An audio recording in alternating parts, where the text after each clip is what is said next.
السلام علیکم۔ آج ہم آپ سے ایک ایسی عظیم ہستی کے بارے میں بات کرنے جا رہے ہیں جن کی شخصیت کسی تعارف کی محتاج نہیں، جو اس دنیا سے چلے جانے کے بعد بھی اپنے اچھے کاموں کی وجہ سے ہمارے دلوں میں آج بھی زندہ ہیں، اور وہ بہت سے بے گھروں اور بے سہاروں کا سہارا تھے، اور وہ ہیں عبدالستار ایدھی۔ عبدالستار ایدھی 28 جنوری 1928 کو ہندوستان کی ریاست گجرات کے شہر بانٹوا میں پیدا ہوئے۔ آپ کے والد تاجر تھے اور آپ ایک مڈل کلاس گھرانے سے تعلق رکھتے تھے۔ آپ میں بچپن ہی سے دوسروں کی مدد کرنے کا جذبہ تھا۔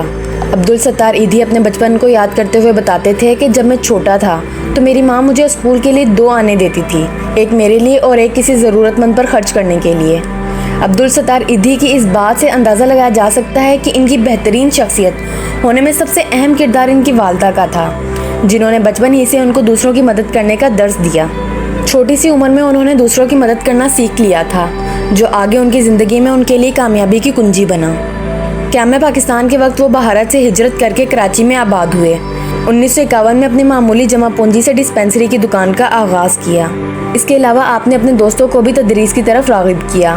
آپ نے سادہ طرز زندگی اپنائی اور رات کو ڈسپینسری کے سامنے بینچ پر ہی سو لیتے تاکہ ضرورت کے وقت فوراً مدد کو پہنچ سکیں۔ انہی دنوں کراچی میں فلو کی وبا پھیل گئی۔ انہوں نے فوراً سے بیشتر میڈیکل کالج کے کچھ ڈاکٹرز کو جمع کیا اور انہیں مریض کو دیکھنے کو کہا۔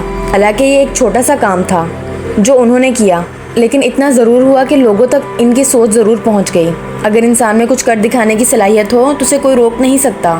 محض 24 سال کی چھوٹی سی عمر میں انہوں نے اپنی دکان کو اتنا بڑا بنا دیا تھا کہ آج پورے ملک میں ان کے 400 سے زائد فاؤنڈیشن سینٹر کام کر رہے ہیں۔